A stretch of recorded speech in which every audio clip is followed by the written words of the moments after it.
마가복음 11장 27절부터 33절까지 말씀을 갖고 여러분과 함께 나누고 싶습니다. 오늘 제목은 여러분은 무엇을 혹은 누구를 두려워합니까? 라는 제목입니다.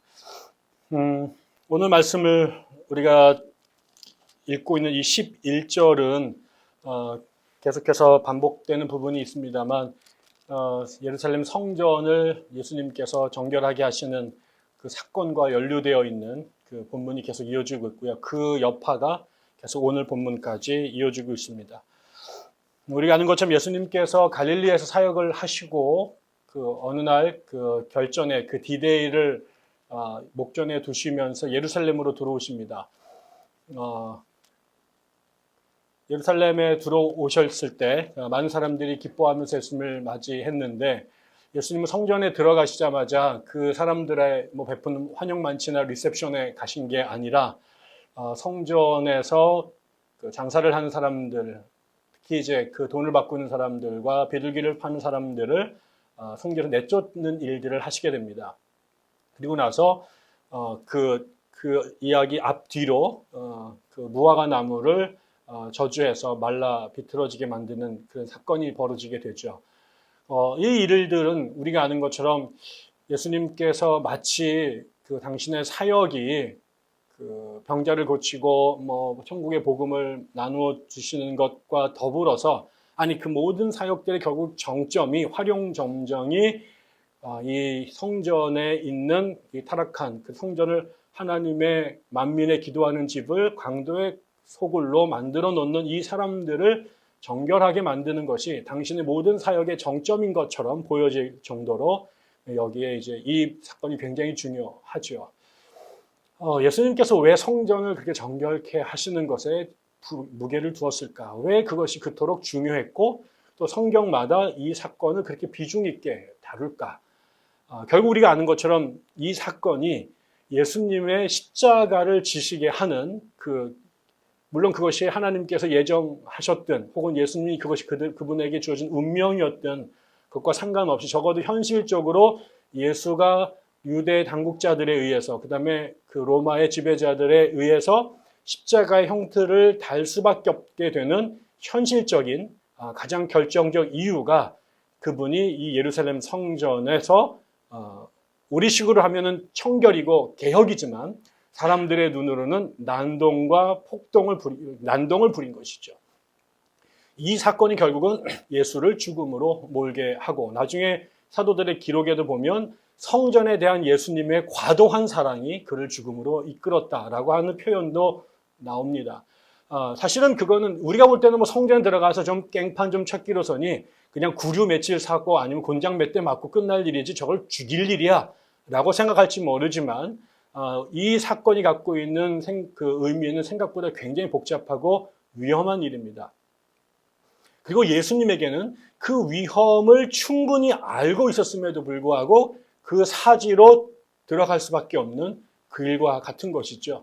우리가 이제 3월을 지나다 보니까 사방팔방에서 3.1절에 대한 이야기들이 많이 나오고 특별히 올해는 이제 그 100주년이라 한 해 내내 독립운동에 대한 이야기들을 이제 할 겁니다. 저도 틈만 나면 책을 계속 읽고 있는 중인데요.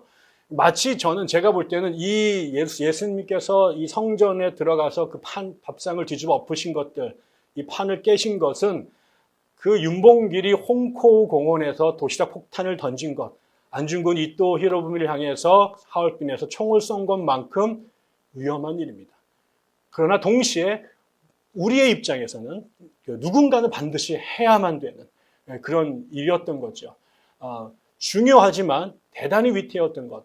그것이 사실은 예루살렘 성전에서 난동을 부리신 것입니다.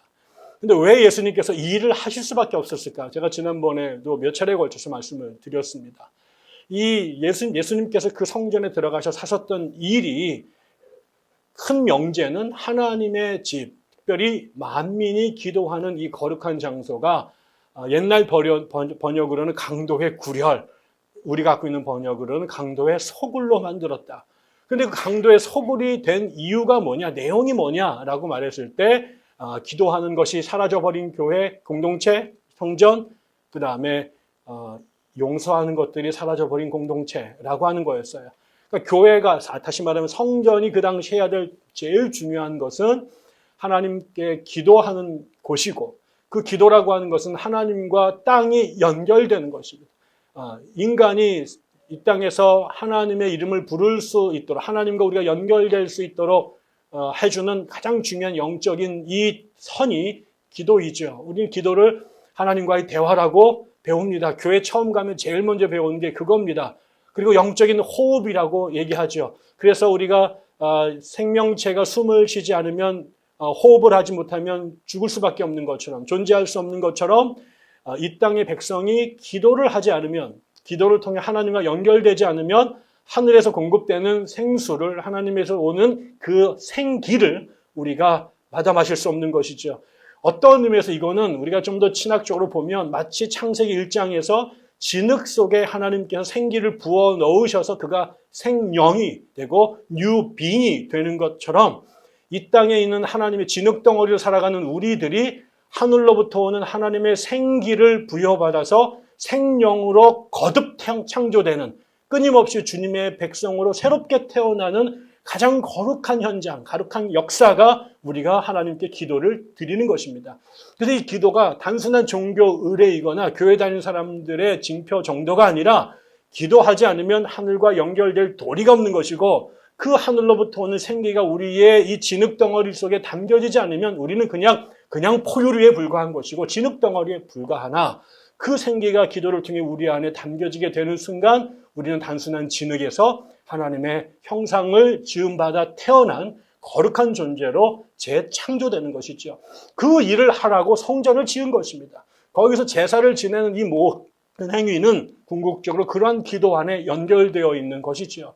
그렇게 하나님과 연결되면, 그 하나님과 연결이 되면 아까 우리 요나의 설교를 들었던 것처럼 우리 안에 어떤 일이 벌어지는가, 하나님의 생기를 받으면, 나 생기 받았어, 나 뽀빠이가 시금치 먹듯이 나 지금부터 장난 안에 까불지 마 그래가지고 그러고 살아가는 게 아니라, 하나님의 생기를 부여받으면 하나님이 우리에게 행하셨던 것, 그분이 우리에게 베풀었던 그 모습이 나중에 예수 그리스도의 성육신과 십자가 사건으로 통용되는 것처럼, 우리가 끊임없이 하나님 앞에, 우리가 늘 하나님 앞에 죄인으로 살았지만, 하나님의 뜻을 저버리고 돌아섰지만, 끊임없이 니느웨로 가려고 하는 하나님의 말씀에 다시스로 가겠다고 고집을 피우는 그런 우리의 삶이었지만, 하나님께서 이해할 수 없는 용서로 우리에게 다시 기회를 주고 다시 살 수 있는 힘들을 주셨던 것, 그냥 단순한 사랑이 I love you so much 뭐 이렇게 입으로 떠들어댄 정도가 아니라,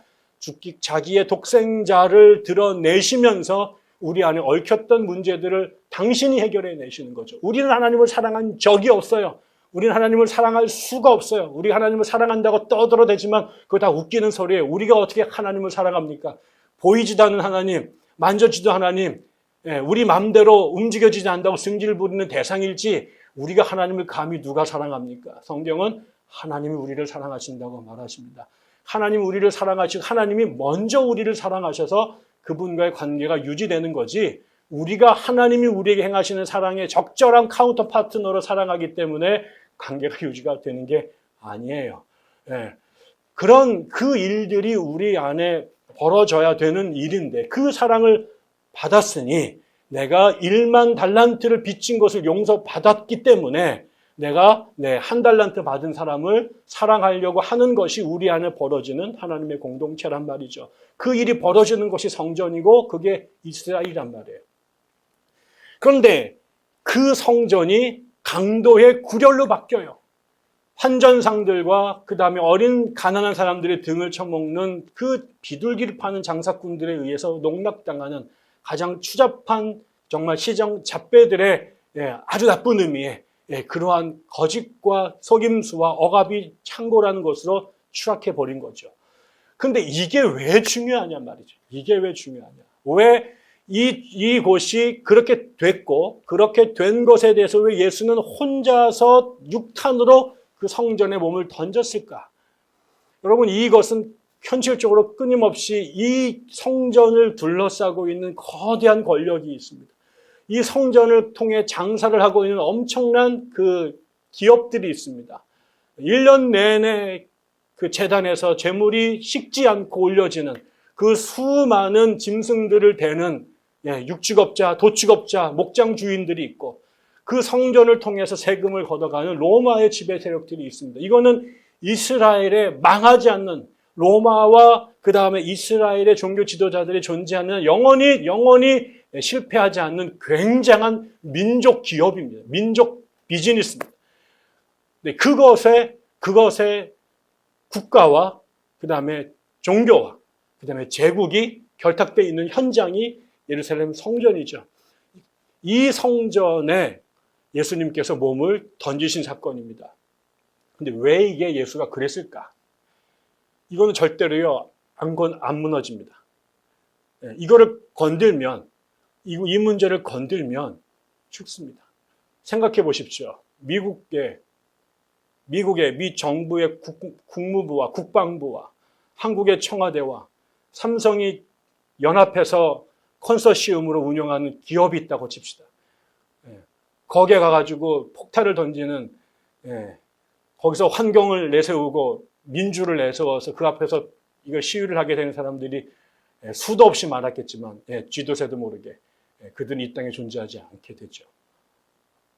그 무서운 일입니다. 다른 건 다 건드려도 그런 거 건드리면 안 됩니다. 그거는 그냥 죽습니다, 여러분. 그런 것들을 커밍아웃 하게 되면 죽습니다. 그 장자연이라고 하는 아이가 자살을 했어요. 온갖 그냥 겉으로 보면 그냥 연예인들이 가가지고 출세하기 위해서 몸을 바친 것처럼 보여지는 일이지만 왜 일이 10년이 지났는데 수사가 진행이 안 될까요? 거기에 연루된 사람들이 있는 거죠. 단지 한 아이가 비참하게 죽은 것을 그냥 몰아가지만 왜 이 아이가 그 리스트를 이렇게 써가지고 자기를 건드렸던 사람들, 자기를 욕보였던 사람들의 명단을 오픈을 했는데 왜 수사가 진행이 안 될까요? 우리가 맨날 드라마에서 보잖아요. 그 드라마에서 본 이야기가 다 상상물일까요? 아니요. 전부 다 사실에 근거한 이야기들을 갖고 작가가 쓰는 거죠. 건드릴 수 없는 영역이 있습니다. 지금 우리가 알아도 절대로 해결할 수 없는 영역이 있습니다. 건드리는 순간 그게 검사가 됐든 아니면 국회의원이 됐든 아니면 심지어는 기업의 총수가 됐든 살아남기 어려운 구조가 이 땅에 제국이, 기업이, 국가가 존재한 이후로 늘 존재했습니다. 이스라엘에서는 그 권력의 가장 중요한 핫플레이스가 성전이 돼버린 거죠. 그런데 예수님께서 그거를 모르셨을까요? 예수가 바보가 아닙니다. 예수가 뭘 건드려야 자기가 인기가 좋고 뭘 건드려야 자기가 금방 대형교회 담임 목사가 되는지 뭘 건드려야 그 국회의원들과 제국의 혹은 헤롯 집안과 친해져서 내가 빵빵하게 살 수 있는지 그분이 모르실 리가 없습니다. 대신 뭘 건드리면 자기가 하루아침에 쫄딱 망하고 쥐도 새도 모르게 목숨이 날아가는지를 모르실 리가 없습니다. 그런데 예수가 그걸 뻔히 알면서도 그분이 그 길에 가실 수밖에 없는 일이 있었습니다. 왜 그러냐까요? 여러분, 이스라엘 민족은 특별한 나라입니다. 그 주변에 아까 말한 아시리아, 그 다음에 바빌론, 그리고 이집트, 위로 올라가면 로마, 그리스라고 하는 인류 문명사의 가장 찬란했던 제국들이 바로 그 옆에 있습니다. 먼 나라가 아니라 그 제국들이 싸우고 있는 그 중간에 정말 나라 같지도 않은 나라로, 아니 정말 나라 같지도 않죠. 왜? 나라로 있었던 적이 별로 없으니까. 그런데 그 민족이, 이 히브리 민족이 거기에 탁 던져져 있었습니다. 그러니까 맨날 돌아가면서 얘가 한번 치고 가고 제가 한번 치고 가면 300년 동안 종살이, 얘가 치고 가면 200년 동안 종살이, 제가 지금 70년 동안 종살이를 그냥 하면서 종살이로 산 역사가 이스라엘 사람들 전체 역사의 90%입니다. 최근에 와가지고 49년도 이스라엘을 건국해서 막 엄청난 일들을 저지르고 살죠. 요즘에 하는 짓이 하도 꼽에 있어가지고 옛날에 불쌍했던 거 다 정냄이 다 떨어졌지만 적어도 그냥 걔네들로 보면은 정말 그 긴 세월이 남의 나라의 종살이를 살았습니다. 그럼에도 불구하고 그 이스라엘이 생존할 수 있었던 것 아니면 또 그 속에서도 당당하게 삶을 살아갈 수 있었던 것은 이스라엘이 옆에 있는 제국들과 똑같은 것을 갖고 있었기 때문이 아닙니다. 이스라엘은 한 번도 제국이 된 적이 없습니다. 아니, 그냥 하나의 민족 국가를 형성한 기간도 몇 년 되지 못했습니다. 군사력이 좋았을까요? 어림없습니다. 옆에 블레셋이 전부 다 철기를 가졌을 때 그때 청동검 휘둘고 다니고 작대기 흔들고 그것도 안 돼가지고 짱돌 던지던 동네 애들이 얘들입니다. 돈이 많았을까요? 웃기죠. 돈이 있을 리가 없습니다. 양치고 목양하는 나라가 무슨 돈이 있겠습니까? 나일강 같은 정도 돼야 쌀을 팔아가지고 수출해가지고 먹고 살지 이스라엘은 그런 것들이 하나도 없는. 가보십시오. 거기 어떻게 먹고 살까? 약간 북부에 가면 포도나무 조금 자라는데 맨날 포도주만 먹고 살 수도 없는 거고 포도가 밥 먹여줍니까? 아니죠. 먹고 살 길이 없는 나라입니다. 위대한 정치 지도자가 가끔 있었지만 우리가 그 역대상하를 보게 되면 99할은 전부 다 이상하게 생긴 애들, 하나님 보시기에 악을 행했더라. 이쪽에 전국 최강이지 하나님 보시기에 제대로 된 놈, 정말 가물에 콩나시 나타났던 민족이죠. 아무것도 없습니다. 그런데 이 민족이 3000년을 존재해 왔어요.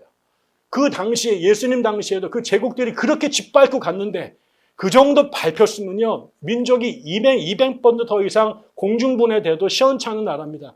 그렇게 제국에 의해서 짓밟히고 식민지를 살았는데 민족성을, 언어를, 자신들의 역사를 기억했던 나라는 없어요. 근데 얘가 어떻게 이렇게 기적처럼 생존할 수 있었을까? 그게 성경은 일방적으로 하나님의 선택과 은혜였다고 말합니다. 이스라엘이 하나님께 사랑받을 만한 짓을 한 적이 거의 없습니다. 다윗 같은 사람이 위대하지만 다윗이 하나님께 사랑받을 만한 짓, 그게 그 평생 가운데 한 2번 정도 합니다. 나머지는요, 하나님 속 긁어내는 일 했던 거고요. 그 위대한 임금처럼 보이는 솔로몬 말 한마디 딱 잘해가지고 대박 났고 그다음부터는 온탕 나라 말아먹은 얘가 솔로몬입니다. 밑에도 마찬가지입니다. 하라는 얘기를 하지 않고 그래서 끊임없이 예언자들을 보내서 회개하고 돌아오라고 말하지만 뒤지게도 말을 안 듣고 한 번 듣고 2만 번 범죄하고 한 번 회개하고 2만 번 회개하고 이런 짓을 반복했던 게 이스라엘 사람들입니다. 그런데 어떻게 그런 나라가 하나님을 한 번도 제대로 마음속에 기쁨을 주지 못하고 죄의 범죄의 악을 반복했던 우두머리부터 밑에 있는 아동까지 그 일들을 반복했던 그 민족이 살 수 있었던 것은 그가 하나님의 사랑을 받을 만한 그런 민족이었기 때문이 아니라 그럼에도 불구하고 정말 이해할 수 없는 하나님의 우리가 아가페라고 명명할 수밖에 없는 그 사랑에 의해서 이 민족이 생존했던 거죠. 내가 했기 때문에 그것에 대한 그것의 훈장으로 그가 생명을 잃은 게 아니라 그냥 버려도 될 만한 그냥 무시해도 될 만한 아니 그러는 것이 마땅한 민족인데 하나님이 이해할 수 없는 논리를 초월해서 그 민족을 사랑하시고 은혜를 베풀어 주신 덕택에 존재했단 말이죠. 그게 적어도 이스라엘의 역사예요. 성경이 말하고 있는 얘기는 그 얘기예요. 그런데 그 하나님과 이스라엘의 그런 역설적 관계 속에도 이 민족이 하나님 앞에 범죄하는 민족임에도 불구하고 실패했지만 같이 갈 수 있었던 그 중심이 유일한 끈이 뭐였냐? 2개였죠. 하나는 율법이고 하나는 성전이었어요. 하나님이 다 하셨지만 그 이스라엘 민족에게 요구하셨던 게 딱 하나예요. 내가 너의 하나님이 되고 네가 나의 백성이 되리라 라고 말씀하시면서 요구했던 건 딱 한마디예요. 내 말 들으라 라는 거예요. 내 말 들으라. 대단한 거 아니라 그거 2가지예요. 하나는 성전에서 제사 제대로 드리고 율법에 나와 있는 것처럼 사람들한테 좀 잘해줘라. 기도 제대로 드리고 용서하는 삶 살아라. 이 딱 2가지가 성전과 율법을 통해 이스라엘에게 준 하나님의 조건이었어요. 다 내가 줄 테니까 나머지 내가 다 할 테니까 너한테는 내가 딱 1가지. 때가 되면 그거 돼지 몇 마리 잡아가지고 물론 돼지 안 드렸습니다만 아무튼 이거 짐승 좀 드리고 그 다음에 옆에 있는 사람한테 손 한번 내밀고 도둑해줘라. 이게 주님이 요구하신 일이라. 그것이 하나님과 이 땅의 이스라엘이 손을 잡았던 유일한 끈이었단 말이죠. 그게 성전이요. 그런데 그 성전마저 다시 제국과 정치 권력과 종교 권세자들이 결탁해서 이것을 강도의 소굴로 만들어버렸단 말이에요. 이것 하나가 그 우주와 땅을 연결해주고 하나님과 이스라엘 백성들을 연결해주는 그 유일한 마지막 남은 이 손인데 이것마저 썩어 문드러져서 이 동아줄을 생명의 줄이 아니라 썩은 동아줄로 만들어가고 있는 게 예수의 눈에 보였단 말이에요. 그런데 정작 그 일을 하고 있는 사람들 눈에는 이게 얼마나 소중한 것인지, 이게 얼마나 결정적인 것인지, 여기에서 벌어지는 온전한 제사와 온전한 기도와 온전한 용서가 이스라엘의 운명에 얼마나 결정적인 것인지를 정작 이스라엘의 지도자들과 이스라엘 백성들은 아무도 모르는 거예요. 이게 끊어지면 마지막 줄이 끊어지는 거란 말이죠. 이게 없으면 이스라엘이 어떻게 하나님을 기억하고 하나님 앞에 나아가겠냔 말이죠. 그런데 정작 이 문제를 예수의 눈에는 보였는데 다른 사람들 눈에는 안 보이는 거예요. 다른 사람들은 뭐 그렇게까지 과격하고 급진적으로 그렇게 광신적으로 믿냐고 예수를 핀잔을 줬겠죠. 그런데 눈에 보였단 말이에요. 우리가 예전에 누가 말하는 것처럼 뭐 네덜란드가 이렇게 그야말로 이게 그 나라 네덜란드라는 나라 말 자체가 물보다 아래에 있다라는 뜻이잖아요.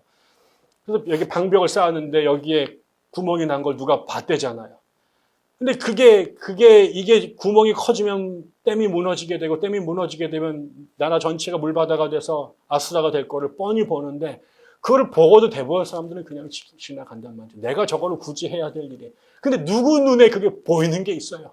그게 견딜 수 없이 의식을 사로잡아서 외면할 수가 없게 되는 거죠.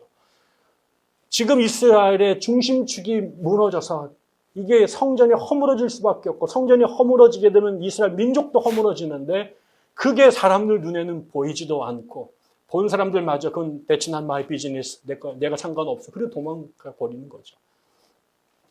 이게 예수님께서 성전에 들어가실 수밖에 없었던 그분을 사로잡았던 이슈이기도 합니다. 그런데 문제는 그 예수님의 눈에 그렇게 보이는 그 성전의 문제가 성전을 지키고 관리하고 온전하게 유지하라고 사명을 부여받은 이스라엘의 종교 지도자들에게 그들에게는 예수의 보였던 이 문제가 전혀 다르게 보였다라는 거예요. 이게 문제라는 거죠. 지금도 한국의 교회가 6만 6천 개가 넘는다고 그럽니다. 여러분 숫자로 800만, 900만이 됩니다. 이게 어마어마한 숫자입니다.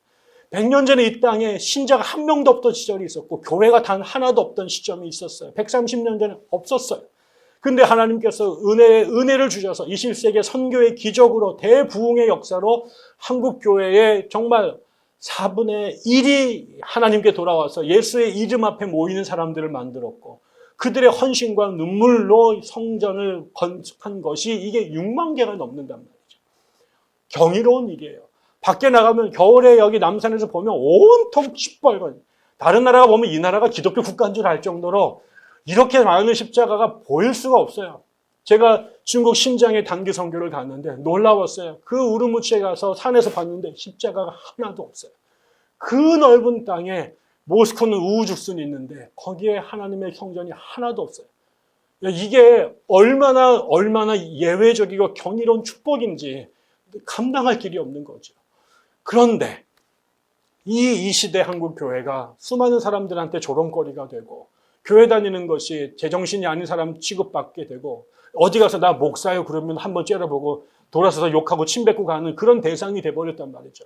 자기 가문의 목회자가 나오면 정말 집안의 축복이고 영광인 줄 알았는데 제정신인 부모는 자기 새끼가 혹시 그런 데 물들어가지고 이상하게 인생 망칠까 봐 40일 금식 기도하면서 뜯어 말리게 되는 그런 시대가 됐죠. 그런 와중에도 신학대학교 가고 있는 우리 전사님들 정말 우리가 마지막까지 책임져야 됩니다. 그런데 여러분 그 시절에도 같은 문제입니다. 왜 이렇게 교회가 많고 찬란하고 어떤 거는 수천억을 들여서 예배를 질 만큼 어디는 70만 명이 모이는 위대한 교회들인데 왜 이 교회가 사람들 앞에 조롱의 거리가 될까? 왜 이게 생명의 방주가 아니라 조롱의 대상이 될까?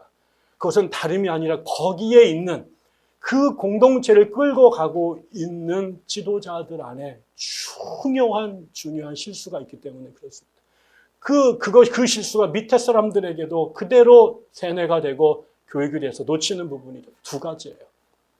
오늘 본문을 보면 예수님과 함께 협력해서 예루살렘을 하나님의 나라로 만들어야 될 책임이 있는 유대 사내들인 유대 공의회의 임원들 그 종교 지도자들이 여기 나옵니다. 거기 보면 대제사장, 율법학자, 장로 이 사람들이 예수께 나왔다고 그럽니다. 근데 이 날이 그 다음 날이니까 성전에서 예수님께서 한바탕 하시고 난 그 다음 날이겠죠. 그 다음 날 예수께서 다시 성전으로 들어가셨는데 이 제사장, 장로, 율법학자들이 예수께 나옵니다. 그리고 질문을 던집니다. 질문이 뭡니까? 당신은 무슨 권한으로 이런 일을 합니까? 누가 당신에게 이런 일을 할 수 있는 권한을 주었습니까? 무슨 말일까요?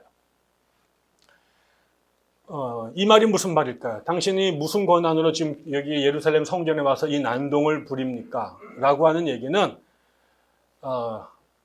서울시 경무국장이 나와서 야, 백향나무 교회 너희들 여기 집회 신고 어디다 했어? 누가 너희들 여기서 오늘 집회하라고 허락해줬어? 라고 말하는 겁니다. 니들이 여기서 지금 집회를 하거나 무슨 이벤트를 하려면 여기에 담당자들에게 신고를 하고 허락을 받고 모임을 해야 되는데 예수 너 와가지고 지금 니 혼자 여기서 판 이상하게 버리고 이상한 짓 했는데 너 누구한테 허락받고 그따위 짓 하는 거야? 이 얘기입니다. 근데 이 얘기를 했던 이유가 여러 가지가 있겠죠. 지금 예수님은 예루살렘 성전에서 환전상을 쫓아내고 비둘기 파는 사람들을 쫓아냈던 이 일은 예수에게 결국 죽음으로 끌고 가는 도화선이 되는 일이고 그것을 예수가 알았어요.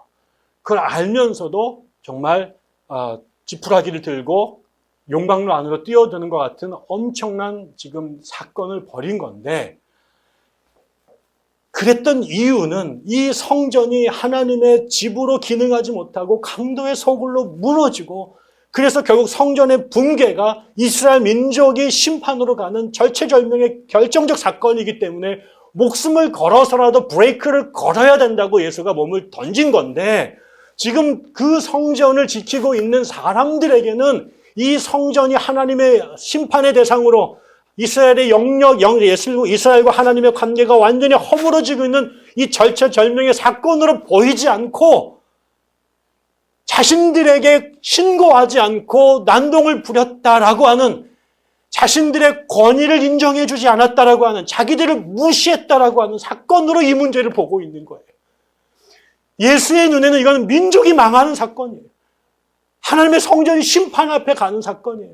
이거는 이스라엘 전부 다 하나님 앞에 정말 하나님의 불심판을 받을 수밖에 없는 너무너무 위태로운 사건인데 정작 이 성전을 지탱하고 있는 사람들에게 눈에는 자기의 기득권을 무시하고 자기의 기득권을 위협했다라고 하는 나의 이권을 흔들었다라고 하는 문제로 보고 있다는 거죠. 여기에 단 한마디도 이 예수의 사건이 신학적으로 정당한지 그가 봤던 그의 경고와 행동이 말씀에 근거해서 올바른 것인지 정말 예수의 그 주장이 합당하고 정당한 것인지를 물은 게 아니라 네가 뭔데 나를 무시하고 네 마음대로 여기서 깽판을 치느냐 이거예요. 결국은 성전의 가장 큰 위기는 만민이 기도하는 집이고 그 만민의 기도가 이스라엘 민족의 운명을 연결되어 있다고 하는 이 인식을 성직자들이 못하고 거기에서 먹고 사는 성직자들이 자신의 밥그릇이 흔들린다고 하는 문제로 이 문제를 보는 거예요. 대형교회가 문제가 돼서 비판하는데 왜 우리 교회 문제를 니네가 밖에서 떠들어내느냐라고 말하는 거예요. 그건 니네 교회가 아니야. 니네 교회가 돈 내서 졌다고 니네 교회 사유지가 아니야. 삼성이 이건의 물건인 것처럼 교회가 로컬 교회가 담임 목사나 그 사람들의 사유물이 아니란 말이에요. 하나님의 집이에요. 그게 백향나무가 되든 주사랑이 됐든 옆에 있는 개척교회가 됐든 70만 명이 모인 사람이 됐든 모든 교회는 하나님의 것이에요. 그 모든 것은 만민이 기도하는 집이에요. 그 교회가 어떻게 굴러가는가에 따라 한민족의 운명이 결정되고 이 땅에 하나님의 나라가 오느냐가 결정된단 말이에요. 그런데 모든 사람들이 이걸 내 문제로 봐요. 내 건데 왜 건드리냐는 거죠. 내가 여기다 얼마나 쏟아 부었는데 왜 니들이 뭔데 내 재산에다 손을 내느냐. 내가 몇 년 목회인데 니들이 뭔데 밖에서 우리 교회를 내부자도 아닌 것들이 알지 못해 얻어대느냐. 그거 아닙니다. 여러분. 성전은 하나님의 것입니다. 우리의 궁극적 관심은 이 성전이 하나님의 성전으로 온전히 존재하느냐, 나의 이 어리석음과 나의 이 불신앙이 혹여라도 하나님의 성전에 티끌이라도 내가 오점을 남기지 않을까, 나로 인하여 이 땅에 임하여야 될, 이 성전이 사용되어야 될 축복이 나로 인하여 브레이크가 걸리지 않을까, 나 때문에 하나님의 진노가 임하지 않을까 늘 삼가해야 되는데, 그 자리에 왜 내 거를 네가 건드리냐, 왜 나의 기득권을 네가 뭔데 밖에 들어와서 무시하느냐라고 말하는 그 순간 더 이상 그 성전은 하나님의 성전이 아니고, 거기에서 물건을 파는 환전상이나 그 다음에 거기에 비둘기를 팔아먹던 놈들하고 똑같은 놈들이 되는 거예요. 그거는 더 이상 있을 존재의를 상실해 버리는 거죠. 왜 그 생각을 못할까요? 왜 성전 안에 있으면서 제사를 하나님께 드리면서도 하나님을 믿지 않을까요? 자기가 제사를 지내면서도 하나님의 살아계심을 스스로 부정하는 짓들을 왜 할까요? 왜 그 성전의 주인이 하나님이시라는 것을 무시하고 지가 거기서 교주 노릇을 하고 있을까요? 그 심판을 어떻게 피하려고, 어떻게 그 하나님의 진노 앞에 살아남으려고 그런 망발을 하는지 참을 수가 없는 것이죠. 여러분, 우리 교회도 마찬가지입니다. 이 교회가 담임 목사의 사유물이 되거나 특정한 사람들의 입김에 놀아나는 교회가 되거나 우리 갖고 있는 기득권을 유지하는 곳으로 된다면 이거는 그냥 하나님께서 심판하셔야 됩니다. 심판을 해야 됩니다. 심판을 안 하니까 이 악화가 양화를 구축하는 비극이 벌어지는 것이죠. 여러분, 우리가 늘 두려워해야 됩니다. 우리 교회가 기도하는 집인가? 하나님과 연결된 집인가? 우리의 관심이 이 교회가 숫자가 얼마나 늘어나는가, 돈이 얼마나 많아지는가, 우리가 얼마나 유명해지는가, 이게 문제가 아니라 여기가 하나님의 집임을 우리가 인정하는가, 여기에 주인공이 담임 목사가 아니라 하나님의 영이심을 우리가 고백하는가, 담임 목사의 사상과 철학이 교회를 끌고 가는 것이 아니라 하나님이 여기에 주인이 되시는가. 사람들이 묻습니다. 목사님, 교회 목회 철학이 뭐요? 우리 교회 어떻게 끌고 갈 걸? 그런 게 어디 있습니까? 내가 끌고 갑니까? 그거 왜 나한테 물어요? 이게 내 교회입니까? 이게 내 비즈니스면 내 방식대로 끌고 가지요. 그러나 하나님의 것이잖아요. 여러분이 함께 가야 되잖아요. 목사님, 당신의 목회 철학이 뭐냐? 당신의 목회 비전이 뭐냐고 물으면 안 됩니다. 그 순간 당신들이 나를 타락하고 교주를 만드는 겁니다.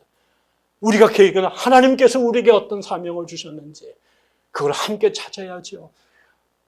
당신의 오늘의 설교가, 우리의 회의가 과연 하나님과 연결된 성전으로서의 기능을 하고 있는 것인지, 목사의 개인적인 이익이나 고집을 관철하기 위한 도구로 만드는 것인지 우리가 두려워 떨어야 되는 것이죠. 이스라엘 민족의 실패는 그 사람들이 자신 성전의 위기를 하나님 나라의 위기로 보지 못하고 예수의 그 몸부림을 하나님 나라의 몸부림으로 보지 못하고 자신들의 사적 기득권을 위협하는 개인적인 문제로 환원시켰던 것, 이것이 이스라엘 민족의 큰 위기였던 것입니다. 두 번째도 마찬가지예요. 예수님께서 그 사람들이 그렇게 질문하니까 예수님께서 떡하니 물으십니다. 너희들에게 세례를 줬던 그 세례 요한의 세례가 하늘로부터 내린 것이냐, 아니면 그가 그렇게 세례를 베풀었던 것이 하늘로부터 온 것이냐, 아니면 사람들로부터 온 것이냐 라고 묻습니다. 그랬더니 얘네들이 머리를 막 굴려요. 그러면 여기 나오죠. 하늘로부터라고 말하게 되면 이게 분명히 하나님께서 하신 일인데 우리가 하나님을 방해한 일이 되니 이거는 작살나는 일일 거고, 두 번째로는 사람으로부터 왔다라고 말하면은 사람들은 모두 다가 세례 요한이 하나님의 선지자라고 믿고 있는데 우리가 그걸 그냥 세속적인 일이라고 말아버리니 세례 요한의 권위를 부정한 것이라고 생각할 거고, 그러면 사람들이 들고 일어날 것이다, 이렇게 판단합니다. 근데 여러분, 여기서 판단이 뭐 나와요? 하나는 하늘로부터 왔다라고 말하면 어찌하여 믿지 않느냐라고 할 것이다. 근데 사람에게서 왔다 그러면 사람들이 요한을 좋아하고 존경하기 때문에, 그러면서 뭐라고 말하냐면 그들이 무리를 무서워하였다, 이렇게 말합니다.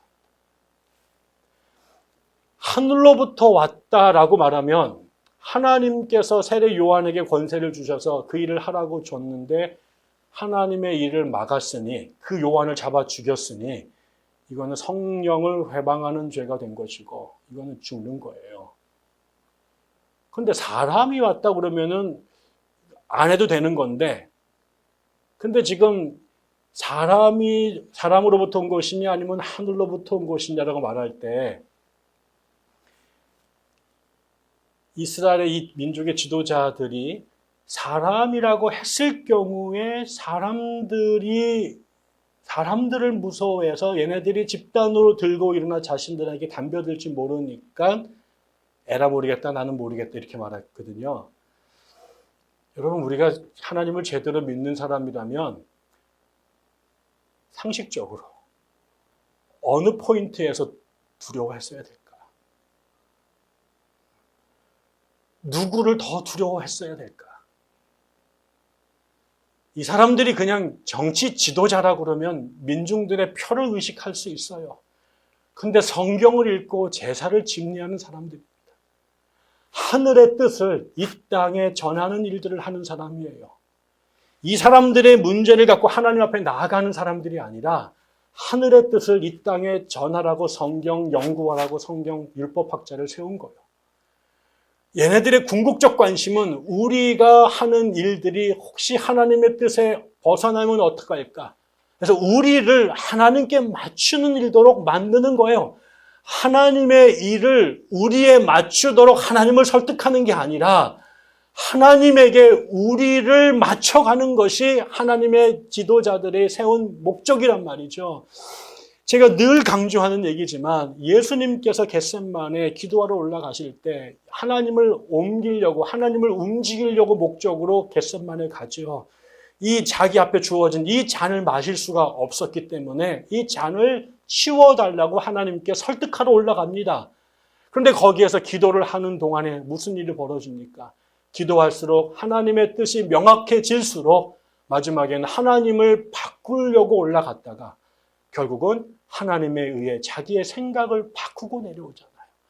이 잔을 치워달라고 하던 기도가 세 번째, 네 번째, 다섯 번째, 여섯 번째로 넘어가면서 이 잔을 내가 마셔야만 한다면 마실 수 있도록 도와주십시오라고 기도가 바뀝니다. 그게 기도의 핵심이에요. 성경을 보는 핵심이에요.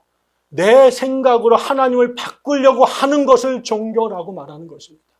세상에는 모든 종교가 제사를 통해 하는 일은 인신공의를 드려 하는 것은 내 원하는 대로 하나님이 움직여 달라고 그분에게 아첨을 하는 것이고 위협을 하는 것입니다. 근데 기독교는 내 생각을 하나님께 관철시키는 게 아니라 하나님의 뜻이 내 안에 이루어지도록 하는 것이 기도예요. 그게 주기도문을 가르쳐 주신 목적 아닙니까? 내용 아닙니까? 우리가 기도하는 것은 내 뜻을 하나님께 하나님을 움직여 좌우우지하려고 하는 종교적인 메커니즘으로 기도를 갖는 게 아니라 기도하고 예배하고 제물을 드리는 순간 성경을 연구할수록 하늘의 뜻을 알아서 그 뜻이 내 안에 이루어지도록 하는 것입니다.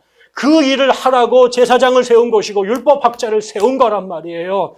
그러니 그들의 늘 두려움은 내가 전한 말씀이, 내가 행한 의례가, 내가 선포한 가르침이 혹여나 하나님의 뜻에서 벗어나면 어떨까? 내가 그분의 뜻을 오해하면 어떡할까? 내가 백성을 잘못 가르쳤으면 어떡할까를 갖고 두려워 떨어야 된단 말이에요.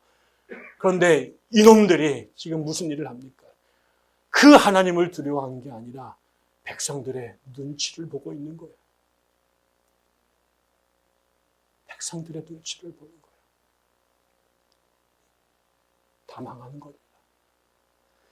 이 백성들을 하나님의께로 이끌어가야 될 사람이 백성들을 위해 하나님을 끌고 내려와 버리고 이 사람들의 인기를 얻기 위해서 율법을 왜곡하고 그 다음에 제사를 뒤틀리고 목회를 그들에게 맞추는 종교적 서비스업으로 바꿔버리는 거예요.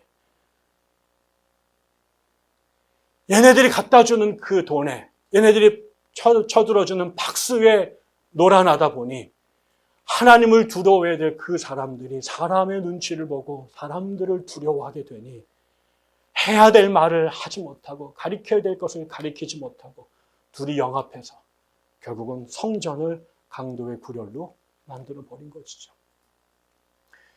무섭지요, 여러분.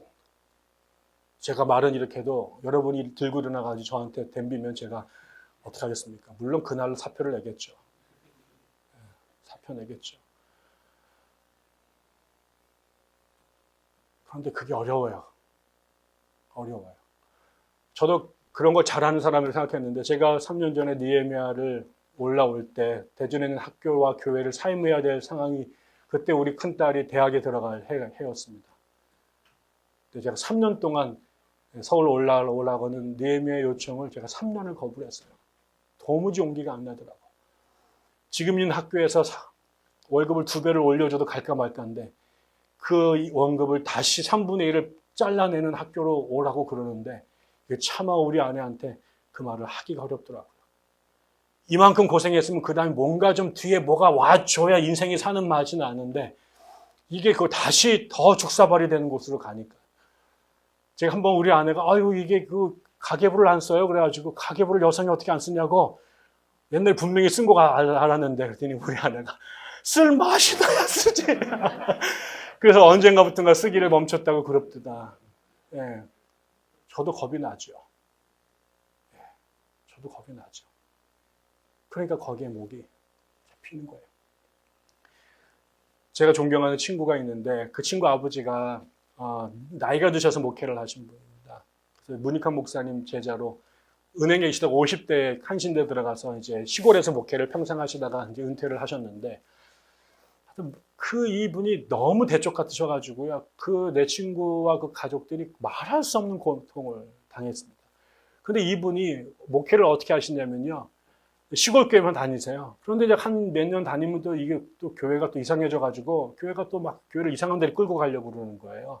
그리고 막 목사님한테 막 압력을 넣죠. 뭐 땅 사야 됩니다. 뭐 해야 됩니다. 이렇게 해야 됩니다.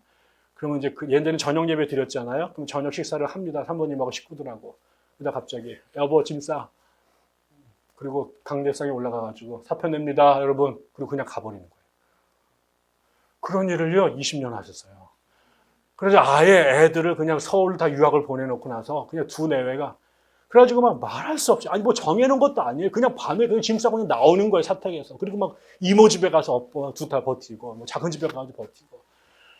그런데 이제 이 아버지가 이제 그러니까 애들이 어떻게 살았겠습니까? 전부 다 독립군 유전을 좀 살았겠죠. 세월이 지나가지고 물었대요. 아버지, 꼭 그렇게까지 하셨어야 됩니까? 라고 이제 제 친구가 물었더니 어느 날 그러더라는 거예요. 어머니한테, 제 친구 어머니한테. 임자가 미용하는 기술만 있어서도 내가 조금 더 소신껏 목회했는데 나 정말 많이 타협했어. 아유, 그래가지고 엄마 정말 그 미장만 안 배운 게 정말 다행이야. 우리 정말 죽을 뻔했어. 막 이렇게 했는데. 여러분 이게 우리 선배들 그렇게 목회하셨거든요. 목사가 살이 찌고 배가 부르는 것은 부끄러운 일이었습니다. 목사가 좋은 차를 타고 다니고 목사가 좋은 집에 사는 거 부끄러운 일이었습니다. 한경진 목사가 욕도 많이 드시고 평가가 다르지만 사람들이 그럼에도 불구하고 한 목사님을 존경했던 이유는 그분이 설교를 잘하거나 영어를 잘해서가 아니에요. 교회에서 사례비를 줬는데 집에까지 가져간 적이 없다는 거죠. 받아가지고 오는 중간중간에 그 골목골목에 있는 신자들 집에 들어가서 다 퍼주고 가본 집에 간 빈터터리가 돼서 나중에는 그래가 그거를 알고 보니까 분명히 교회에서 사례비를 줬는데 저 동네 가면 사모님네는 맨날 곡소리 나게 사니까 알고 보니까 이 양반이 집에 한 번도 사례비를 갖고 온 적이 없대잖아요. 그래가지고 나중에는 사모님한테 직접 드렸다고. 네, 이거는 그렇게 쓰시지 말라고. 저희들은 그렇게 목회를 배웠습니다. 그런 분들을 보고 그게 목사가 되는 길이라고 생각했고 그래서 가는 길에 다 내버렸죠.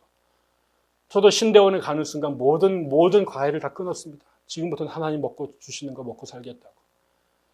그런데 세월이 지나니까요. 그런 저에게도 덕지덕지 붙어요. 식구들이 늘고 써야 될 것들이 많아지고 나이가 먹으니까 눈치가 보이고 돈 더 많이 주면 기분 좋지요. 강사비 많이 주면 좋아하고 조금 주면 집에 가다가 약간 삐지고 막 이런 일들이 저도 있습니다. 2번 다시 오나 마라. 뭐. 그리고 많이 주면 2번한테 안 부르나 뭐 이렇게 하고 이왕이면 저쪽으로 좀 활동 범위를 열어주시면 뭐 이런 기도도 드리게 되고 제가 늘 하지만 왜 강남에 교회를 세웠겠어요? 속이 시커먼 뜻이 있습니다. 제가 성남에 안 세우고 강남에 세운 것은 분명히 실용적인 목적이 있습니다. 부인하기 어렵습니다. 무섭습니다. 그래서 여러분 우리 교회가 하나님의 교회가 돼야 되잖아요.